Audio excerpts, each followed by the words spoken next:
Welcome to our channel. Today we how to set up OneDrive Personal Vault and Ransomware Protection, beginner guide step by step clearly. To set up OneDrive Personal Vault, start by launching the OneDrive app on your device. If you don't have OneDrive installed, download it from the official Microsoft website or your app store. Sign in with your Microsoft account to access your OneDrive. Once you are signed in, locate the Personal Vault option in the app. Click on Set up Personal Vault. You may be prompted to verify your identity. This can be done via a security code sent to your email or phone. After verifying your identity, you will be directed to set a password for your personal vault. Choose a strong password that is easy for you to remember but difficult for others to guess. Once your password is set, your personal vault will be created.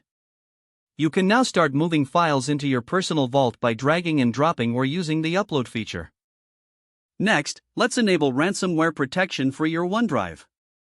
Open your OneDrive app or navigate to the OneDrive website. Click on the settings icon, usually found at the top right corner. Select options from the drop-down menu. In the sidebar, find the ransomware detection and recovery option.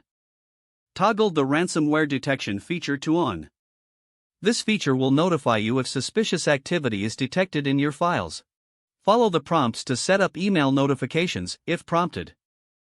Make sure your recovery options are correctly configured. This will allow you to restore your files in case of a ransomware attack. With both Personal Vault and ransomware protection enabled, your files are now more secure. You can regularly check your settings to ensure they remain up to date. Remember to back up important files outside of OneDrive as an additional precaution. Now you are ready to use OneDrive with enhanced security features. If the page does not load, refresh the browser or try again in a private or incognito window. Make sure you are using the correct email address, then retype it carefully to avoid small typos. If your password is not accepted, use the reset option and create a new strong password you can remember. Check your spam folder for verification or security emails, then complete any requested confirmation steps. Enable two-factor authentication if available to improve account security and reduce unauthorized access risk. Don't forget to like this video and subscribe to our channel for more step-by-step tech guides.